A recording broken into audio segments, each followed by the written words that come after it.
You're watching Six Dudes and a Six-Pack. And probably hating yourself because you could have just watched The Tiger King again. Or maybe stabbed yourself in the eye with an ice pick. What's up, B-Red? What's up? So we got six guys in a six-pack. What's everybody drinking?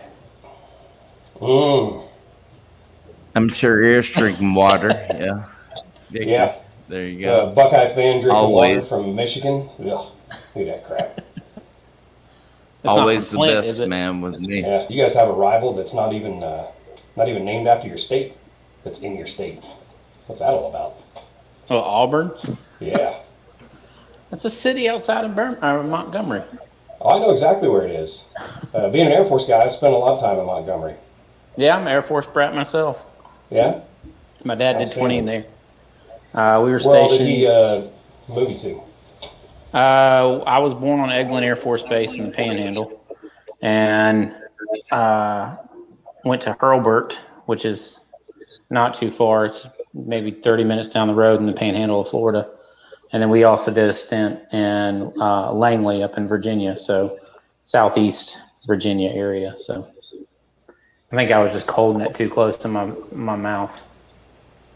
That's what she said. You sound wonderful. Yeah, I was going to say, take me to dinner or lose me forever. So, yeah, where else did you say you were Goose. stationed? Or your dad? My dad was stationed at Langley, in southeast Virginia, like Virginia Beach area. And I was born on Eglin Air Force Base, and then we moved from Langley back to Hurlburt, which is literally 20 minutes down the road from Eglin. So we got longer stints with his job, so he didn't have to move around quite as much. And he's had some pretty kick-ass assignments, really. Yeah, I mean, we were pretty much at the beach every time, so. Yeah. My first and only active duty assignment, Grand Forks, North Dakota. Yeah. Yeah, that's a sexy place to spend 18 to 21, I'll tell you that. Sure it is. Now, I mean, in fairness, if you're not having the time of your life when you're 19 years old, you're doing it wrong. Yeah. So it doesn't matter where they put you on the face of the earth. Eielson is probably one of the loneliest, like most boring places you could possibly be, especially in the winter. That's way up north in Alaska. Yeah. And there's people up there having a grand old time, especially if you like game hunting and things like that, fishing and so forth. It's a fantastic place to be. It's just, Grand Forks, there's just not a whole heck of a lot around it. Really great people, salt of the earth, but man, the whole state of North Dakota's got 500,000 people in it. So, how much fun are you really going to have? With just they've got a really good D2 football team. They sure do, just down the road in Fargo. Well, I don't know how many seasons they went undefeated or something like. There's some D2 record or something like that, isn't it? ND State. Yeah. Yeah, North Dakota State's down in Fargo. They're a damn good team, man. That's where Carson Wentz came from. Yeah, and looks like their quarterback this year is going to be drafted pretty high too. Yep. Now I haven't seen him without his helmet off. Is he a ginger too? No, he's I think he's a mixed kid. Oh, okay. Like the rest of us. Yeah. We're all mixed with something. Yeah, absolutely. He's a little more darker complected than most people in North Dakota. Now, Trey, did you grow up a football fan, or do you prefer just the lone wolf sport? You talking to me? I said Trey. Lone wolf sport, man. Yeah. Lacrosse, it's real big for me. This just in. Six Dudes and a Six-Pack is a hit. We're on episode 4 of Six Dudes and a Six-Pack. Yeah. And I was talking with Eric earlier, Brad, and he had a hell of a topic I'd like to see if we can dig in on. I think I'm game. Let's go. Conversation. So what I was talking to Trey about earlier was sometimes we say, hey, I can't afford that, whatever it might be. I might say I can't afford a PlayStation 4 or whatever, right? To me, what that usually means is it's not important enough to me to give up whatever I would have to in order to buy it, if that makes sense. Agreed. What we were talking about earlier was more in pertinence to somebody saying, I can't afford that health insurance, or I can't afford car insurance. Like in Wisconsin, I think it's still not mandatory by state law that you have car insurance, right? Like you can just self-insure 100%. No. Nope. Or did they pass a law saying you Nope. have to have insurance now? They have not. No. Okay. Yeah, so I remembered that from living there, that was one of those states where you're partially at fault just leaving your house and driving down the road. I got off topic a little bit there, but when somebody says, I can't afford that, to me it just means I'm not willing to give up whatever it takes to get it, right? And that's not necessarily based on your current income situation. There were lots of times I can remember when I was a young man that I couldn't afford something, especially on the current money that I was making, whether I was tending bar or working at Speedway or in the Air Force or whatever it was. So I would go out and get another job if I had to, work more hours, work a different job, whatever the hell it took, or cut back on other things so I could afford the stuff I wanted. So I think at the end of the day, we're all able to afford the stuff we want as long as we want it badly enough, if that makes sense. And there's other things out there we would like to have, but we say, I can't afford that, but it just doesn't mean enough. What do you make of that? Well, I mean, I deal with it on a day-to-day basis. I told Trey earlier that I work in risk management, which is a really sexy way of saying I sell insurance. And I deal with that where I get these people that come to me and they just bought a new $40,000 vehicle, and then their insurance is sky high because their credit's horrible, and they don't really have a good living situation, and they get mad at me because their insurance is way too high. I agree with you 100%, man. It's like people get this money and then they just go and just absolutely blow it on the most ridiculous stuff. And it's like, if you can do that, you know, if you've got money saved, if you got money invested, you know, if you're doing well for yourself, you know, you're not behind on bills, go for it, man. You know, but live within your means. And it's like a lot of people just get that big check and it's gone. I mean, Eric, you can probably talk about it a little bit better than me, but I mean, sometimes it can be gone within a week, depending on who gets it, you know? Well, I'm not sure exactly what, big check you're talking about, whether you're talking about this stimulus stuff or people's tax returns or whatever, or all of the above, All of the above. income, et cetera. All of the But, above. yeah, you're right. It just comes down to making choices. And look, I'm not a guy who made great choices when I was 21, 22 years old. I had a pretty steep learning curve when it came to finances. I can't say that it wasn't explained to me to some degree, but I was probably bored by the conversation, so it didn't take at the time. But eventually it becomes more important to you, and if you don't surround yourself with the right people, that's another problem. I always like to remind people I didn't come up with this, by the way. People smarter than I did came up with stuff that I use. But you're the average of the 5 people you spend the most time with. So based on this crowd, we're all in trouble. But regardless, we just need to pick 2 or 3 other guys to hang around with that are better than all of us, right? Right. But no, really, we have to find a better group of people to hang around with typically. And it's not to say that my other friends aren't friggin' awesome, because actually my friends that don't pay their bills on time, they're probably the most fun to hang out with. But yeah, it took a little bit. It took a heck of a lot of discipline and hard work, and the discipline part. Oh my God, man, does that not feel good when those first couple of times? I don't know how you guys if you ever struggled or any of that, but when you stop struggling and you start actually not spending money on things, it's actually it's empowering, is the word I want to use. You're saying there is a point that you stop struggling? Oh, of course, yeah. I stopped struggling a long time ago, but as far as I stopped struggling with the temptation to spend money on idiotic things. But by idiotic, we have to be careful with that word too, because what's important to you is probably not even close to important to someone else. I mean, I can guarantee you somebody could come to my house and look at the stuff that I've got in there and go, you don't need that. And they'd be absolutely right. I don't need it. I don't need a Kubota tractor. But my property wouldn't look nearly as good as it's going to without it, I can tell you that. Without the digger and the loader and all the stuff that I can do with this tractor that would take me years to do with a 48-year-old body. It's amazing how much more you can get done with certain things. So they're absolutely right. You can't eat a tractor. It's not going to sustain your life, but boy, you can sure make things look better with it. I don't need a big old concrete pad in front of my barn, but my whole world goes a lot more smoothly with it. And guess what? I can afford to put that in and pay my bills next month and for the next year or whatever it is, right? So you just got to get to the point where you manage your finances better.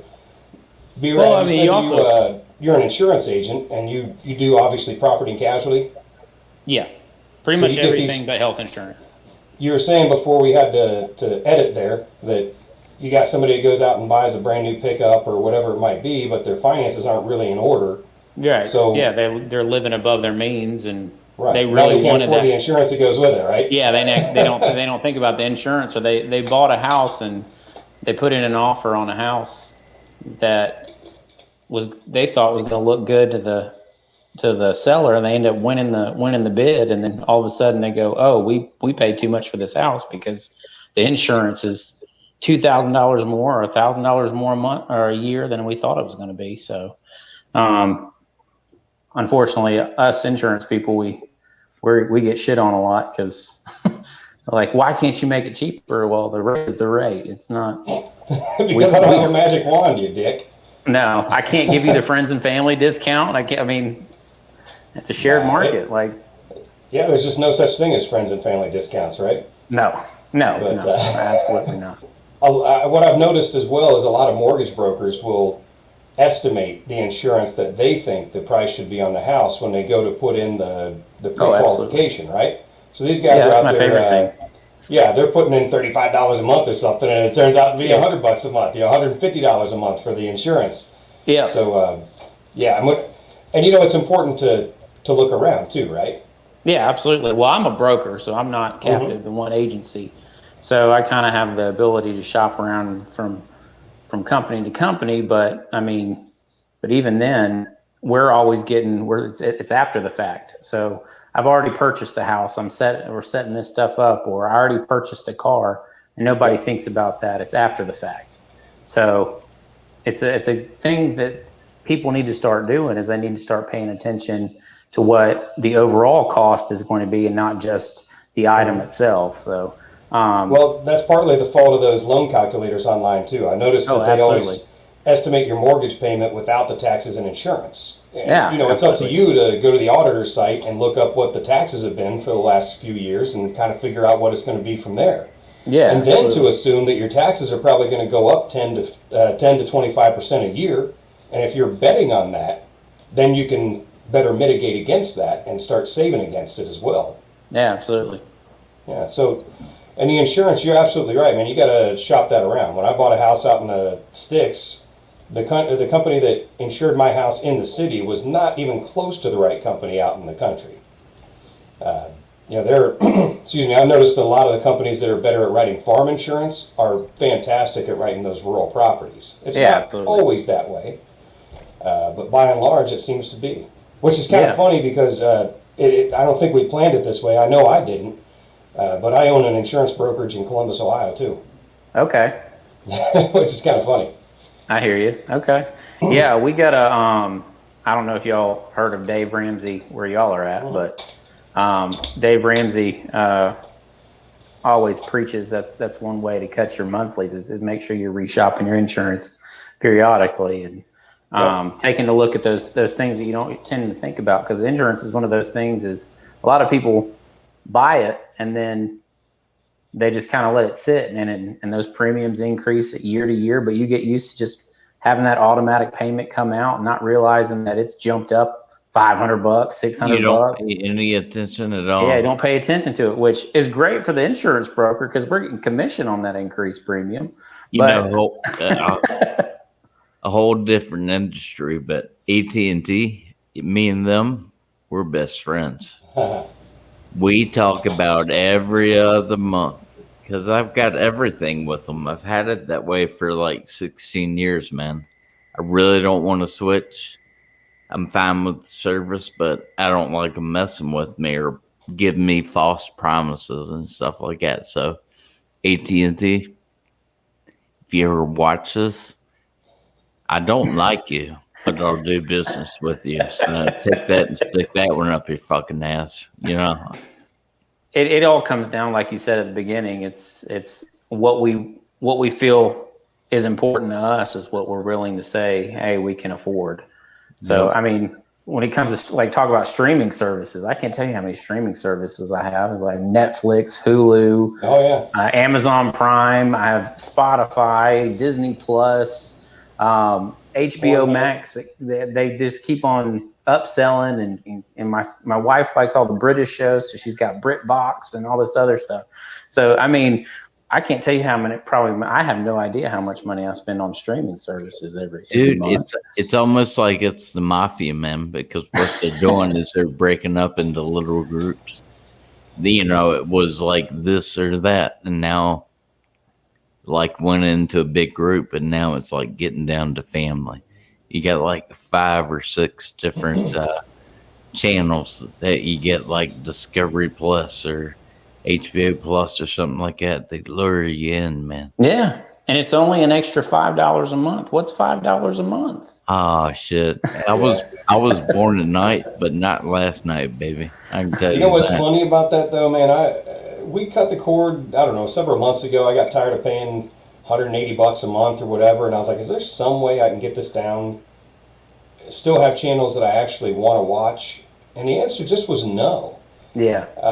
Like you can't have DirecTV or Dish Network or any cable company or any of that stuff without paying for a whole heck of a lot of stuff you're never going to use. I mean, we seriously didn't turn on DirecTV the last 3 months we had it.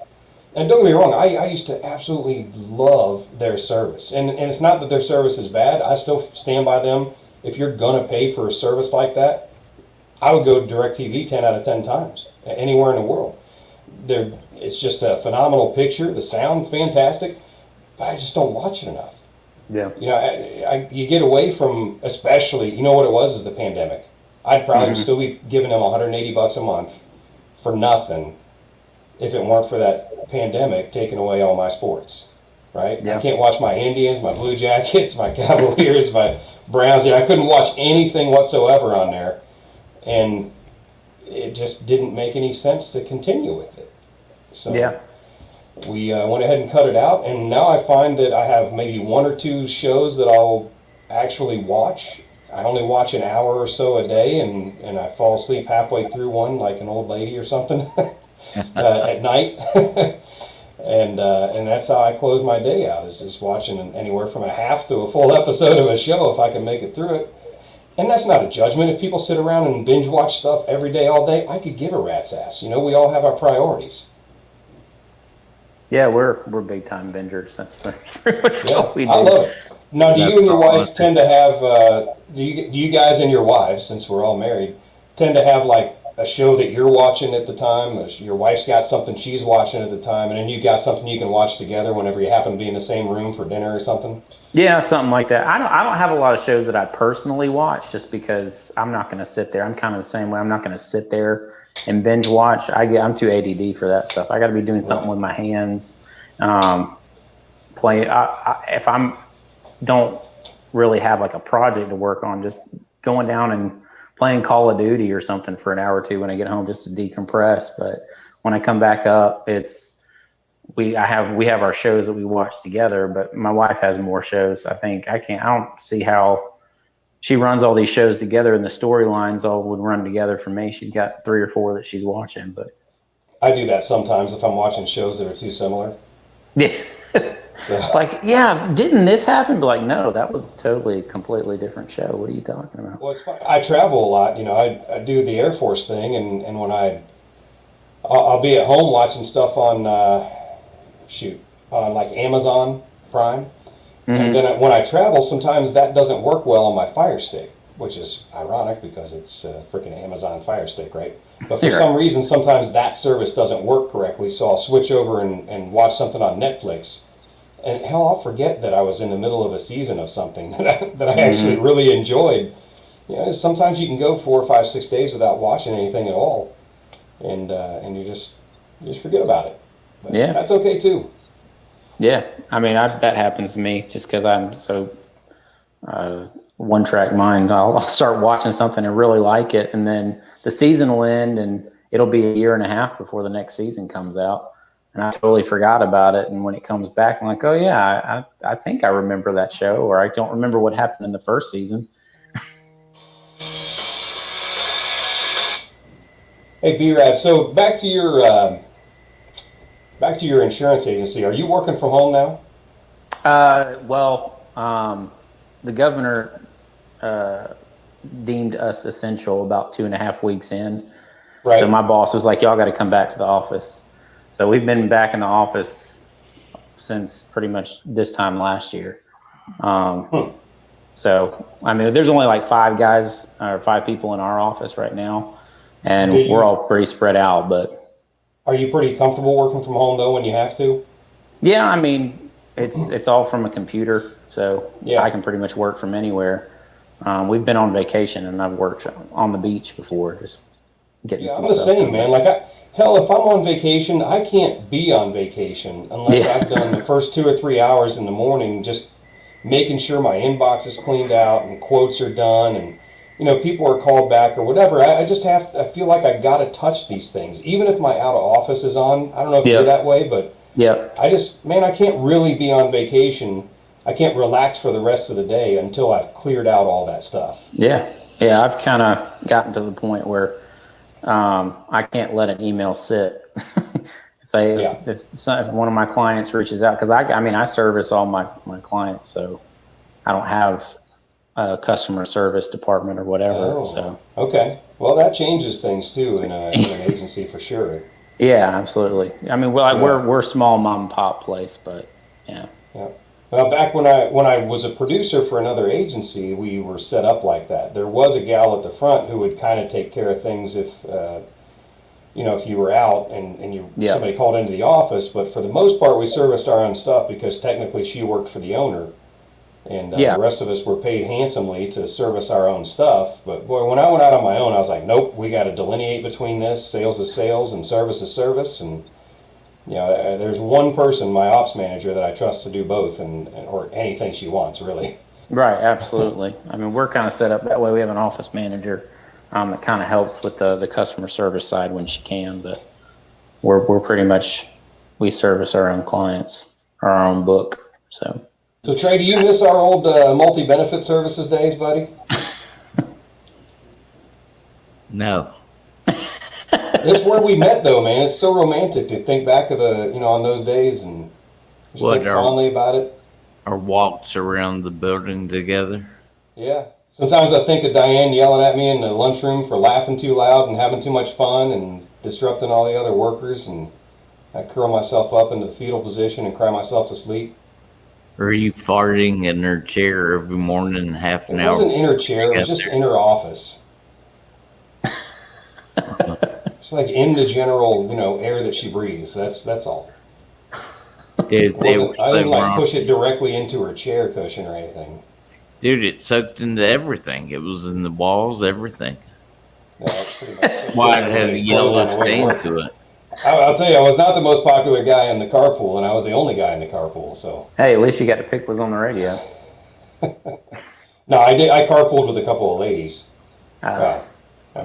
Women anyway. No, I'm just kidding. They were perfectly nice ladies, and I had a great time in our carpool, whether we were getting along or not. Sometimes when you don't get along with the people you're carpooling with, that's even funnier, at least later. So that was pretty interesting. That's an hour drive down there from where we lived in southern Wisconsin down into Chicago. I hope Chris joins us one of these days. Hell, I'd love to have Dawn on here, man. She's funny as hell. Oh, gosh. So, she'd never do it. She might. She'd never do it. We got way off topic, but yeah, no, I don't miss multi-benefits at all, man.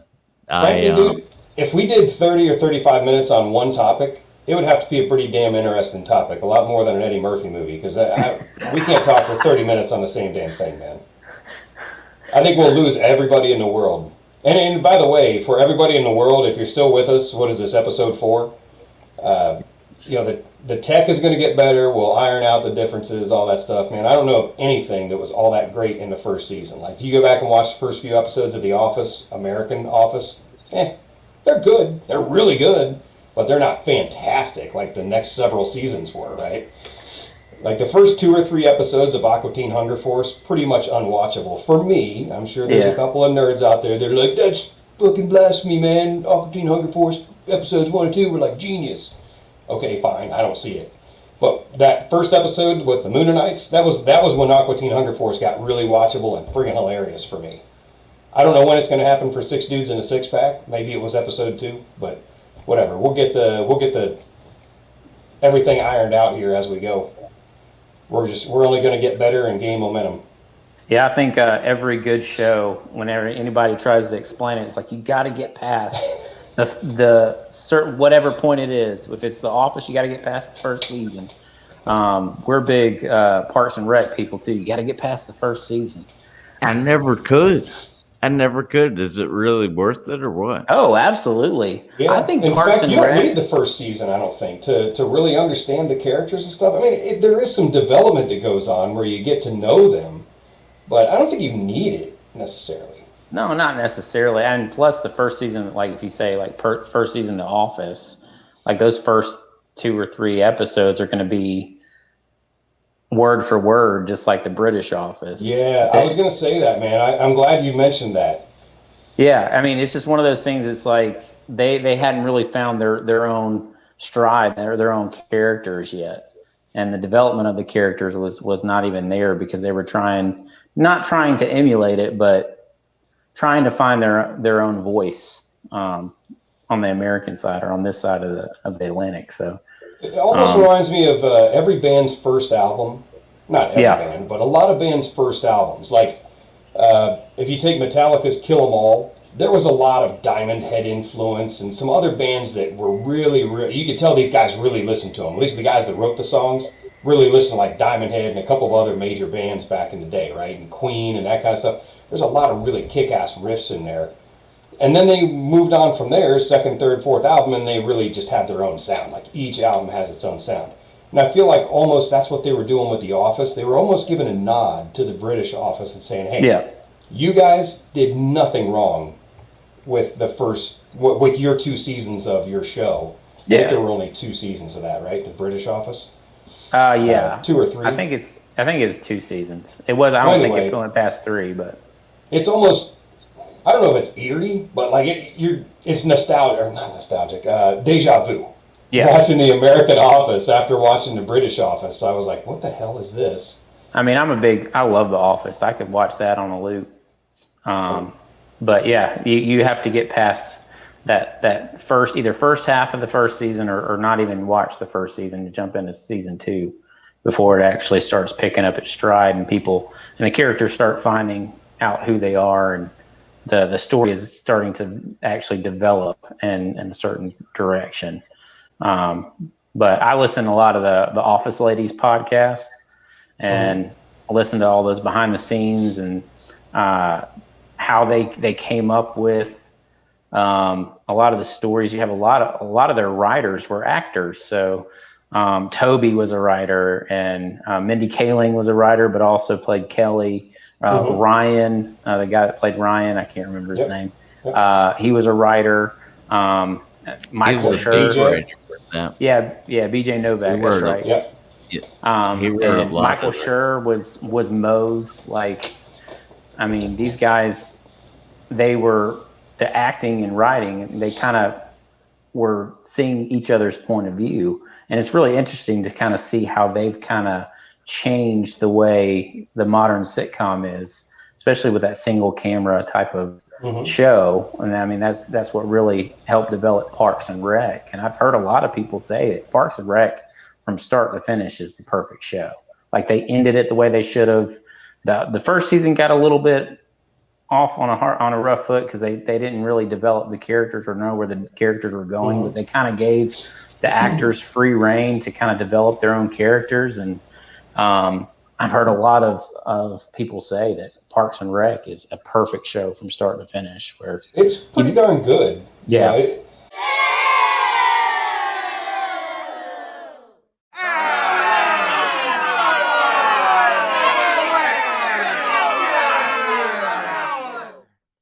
first Cubs game, or my only Cubs game. I went to Chicago. I took my nephew up there a couple years ago, and Nick Offerman was throwing out the first pitch and was leading everybody and at the 7th inning stretch. So come on, I had a little bit of a fangirl moment when he came walking by our seats. I was like, "That's Nick Offerman, freaking Ron Swanson." That's awesome, man. Hey, speaking of ball games and stuff, dude, I got an awesome email today. It just came completely out of the blue. So the Columbus Blue Jackets, we've got this anthem singer named Leo Welsh. Dude is phenomenal. He went to school with my sister-in-law, and he's just a fantastic dude. I guess he sings it. I don't want to misspeak, but I believe he sings locally with the opera here in Columbus. So he grew up like 2 hours from Columbus or something. Well, same town as my wife's from. And dude does every single game. You know, like Boston has that guy that gets out there and does the opera style anthem. Yeah, Atlanta's got a guy that does "God Bless America" every right, game. Right, yeah. And the dude's phenomenal. Anyway, so the Columbus Blue Jackets, I've been on their backup list. So if Leo gets sick or has a family emergency, something like that, there's like 2 of us that are on the emergency list to call to sing the national anthem. Now, I only get to do it because I do it in my Air Force uniform, right? Yeah. Let's not kid anybody, man. That uniform is 90% the reason that people are like, yeah, man, looking sharp. So it's not me. But they emailed me out of the blue and said, hey, man, Military Appreciation Night's coming up. Can you come out and sing the anthem for it? And I was like, hells yes, I can, man. That's just absolutely made my day. I could not believe they asked me for that, because this is like I've only been to a couple of hockey games where Leo wasn't the anthem singer. That's hockey, right? Yeah, that's hockey. And then that's Indians, the sport you play with sticks on ice, right? or on skates, whatever. Or you can just run around in the street and play it, or up on a rooftop if you like Clerks. Yeah. So yeah, you can just run around. On the roof me being a southern beach kid, where there wasn't a lot of hockey. Yeah, I can't imagine. But then again, there's a team in Tampa. There is, and in Miami for that matter. Yeah. Yeah, that's true. Panthers. That's true. We had the Ice Pilots in Pensacola when I was a kid. Okay. And I'm sure they had a lot of fun nicknames. Oh yeah, and then we had the Mobile Mystics when I lived over in Mobile. All right. And then I think they did away with them, and I think they recently brought some other team back, but can't remember who it is. But we've got the Birmingham Bulls up here now, which is an independent hockey team. I don't know if they're affiliated with the NHL or not, but I'm more of a baseball, football guy. But hey, Beto. Hi. Hey, your girlfriend was great, buddy. Merry Christmas. Who's this? It's Tom. Huh? It's Tom. Tom? I'll tell you, man, there's some really cool ballparks around, like the Jacksonville has a single A club down there. I cannot remember for the life of me what they were called, and it doesn't matter. The Jumbo Shrimp? No, I don't think so. It's just a single A baseball club, and all I remember about it is they had these ridiculous characters out there doing stuff. Man, they do way racier stuff than you can find at a major league game, because they're trying to entertain everybody. That's the draw, right? To be entertained in between innings and all that. So anyway, they had this.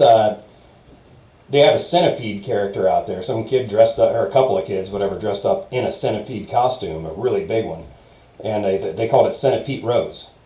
And he like ate some people or something like that, and like spit out some clothes, and it was pretty funny, man. Some guy comes out in his underwear running across the field. But yeah, that was the most entertaining minor league baseball game I've ever been to. Indians offered me July 4th. Fan-freaking-tastic, man. Yeah. That is one of my favorite stadiums to sing the anthem in. It's just people actually, stand up and do their thing, and just, that wasn't a dig at anybody that doesn't stand. Obviously, you're an Alabama fan. Yeah. I mean, I'm born and raised. It's in my blood. Crimson runs in our blood, I guess. All right. Well, that makes sense. We blood's kind of crimson. It's a little more red than crimson. All right. Everybody else's. Mine's a little bit darker. That darker red, but all right, it's got a little less oxygen in it. Yeah. A little more beer, a little less oxygen. I can say that I'm not a bandwagon fan. I've been a fan when we sucked when I was younger, the Shula days, the Francione days, or whatever. But yeah, I'm a Bama fan. But I mean, I'm an SEC fan in general. It's pretty much I'll root for any SEC team as long as they're not playing Alabama. So yeah, that's one thing. I mean, Trey and I, we met at at a summer camp, and we worked with a lot of international people, and that was probably one of the big questions is like, why do y'all like college football or college sports so much? And it's kind of fun to describe or try to talk to people about games here where I posted. I actually went to the Iron Bowl this past year, which was an experience in itself because of COVID and everything like that. You only had 25% capacity, but sent pictures and everybody's like, "Are you at a pro game?" Like, no, this is the college stadium. And they're like, "Well, we don't have soccer teams over in the UK that have stadiums that big, so or football, European football." But yeah, they're amazed around the world at what we've done with college athletics. There's nowhere else, no other country in the world that has a farm system basically for the rest of the leagues out there. Yeah, right? I mean, yeah. You think about what the NCAA does for basketball, for football, for baseball, for everybody. Yeah, I mean, the college football is pretty much the farm league for the NFL because they don't really have a good, strong farm league like baseball. Baseball's got a great farm system, and depending on the city you're in, you get a lot of support. Like we have the Birmingham Barons here. They're the White Sox AA affiliate, and I mean, you can see that they're developing a lot of young talent right now. Which we're getting to see those players come through, and it's kind of cool to see those players develop and move their way up. But I'm more of a baseball guy, but I usually explain to people about the college side is that college was something that people did. They went out, and before any pro teams or whatever, it was either they were working or in the house, or if they wanted to get out as a family, they'd go watch Yale play football, Yale and Harvard, and that's what the Ivy Leagues pretty much started a lot of those big fan bases. But it was just kind of before pro sports. College was pro sports. So wait a minute, were you just talking about baseball? Well, we've been talking a little bit about everything, but yeah, baseball. I mean, for me, it always comes back to baseball. So I know exactly what you've been talking about. I've been peeping the whole time. Now I get to talk for a minute. What's up? What's up? Yeah. So me and Brad went to Atlanta Stadium and saw the Braves play. I don't even know. Yep, Braves in Cincinnati. All right. And dude, I have pictures of me with a lot of real cool people. Brad took some real good pictures. So if you ever need pictures taken with some random person at a baseball stadium, he's a guy that he can get the good angle and stuff. So that's awesome, man. You just march right up to him and smack him on the butt and go, "Hey, man, how about a picture?" yeah, sometimes. I mean, that's one thing about Trey that it baffles me how like comfortable he is just walking up to somebody and either talking to him or he's just going to try to walk into a VIP area, and they're like, "Oh, you can't be there." He goes, "Oh, okay," and then we just walk off. You know what, though? Trey's got a lot of the same attitude that I do, but he also has bigger balls than I do. Because I always say things like, "Hey, you don't get if you don't ask," but Trey actually asks or just assumes it. You know, I think I might have taught you that, though, like just marching into some place like you own it. Yeah, I belong here. What's up? That's what's funny, man. I'll tell you. So if you guys don't mind, we're already over, but you can cut it. Trey himself wants to have a word or two. I got to tell you guys a story, man. So I was visiting a friend of mine in West Dallas. So it's kind of like west of Milwaukee, Brad. And there's a casino out there called Potawatomi Casino. were riding right next to Potawatomi. And I said, dude, take a U-turn, man. And so make a long story short, took $20, put it on roulette, and lost. So done. Got up, walked away. I'm not going to be that kind of guy that sits there and keeps pumping either the Lady Luck's on your side or it's just not. But either way, we go and we're going to walk out, and the bingo room was like filled with people. Obviously, a little bit older generation than us, but I went walking in there and waited till they got to like the fifth number or whatever, and I just yelled bingo as loud as I possibly can. And everybody looked at me with a death look, and I was like, what? It's like, I don't know. I thought that's what you say when you come into the room. I never played this game before. So, I was like, yeah, it's not my fault. So then we're getting ready to leave. We're walking out, and we go walking past the conference rooms.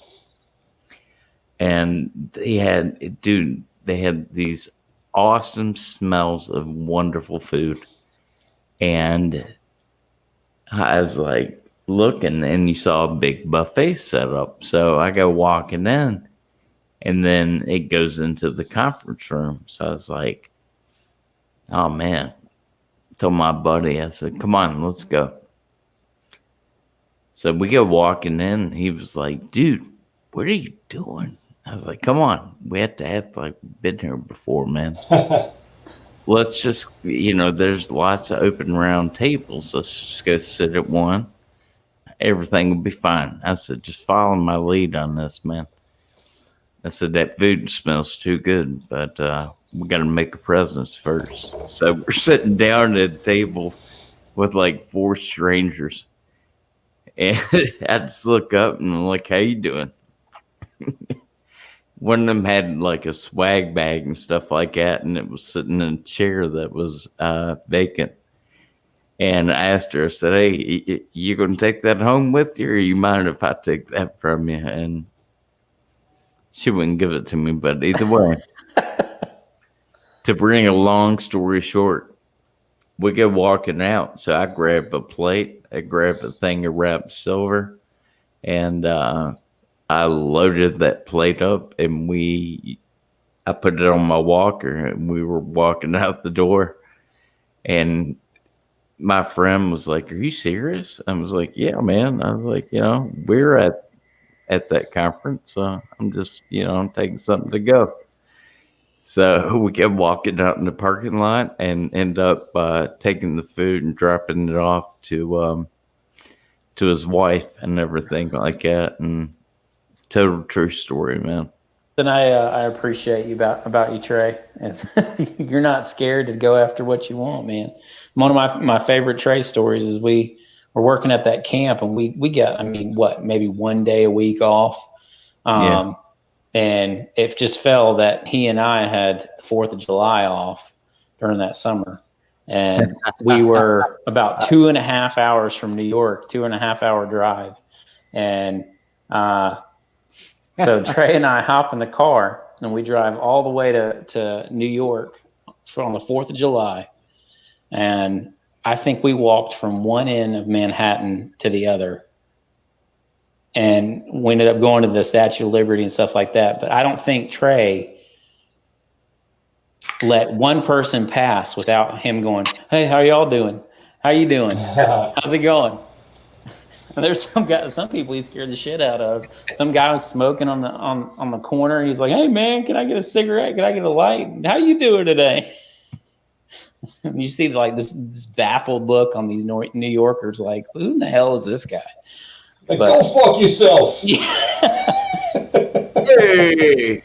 No, we didn't really have any negative responses. Usually it was a very surprised look, and then they would smile, be like, I'm doing good or whatever. But yeah, that whole time, I don't think he let one person pass by without saying hello or how's it going or whatever. Yeah, you fucking Midwest douchebag.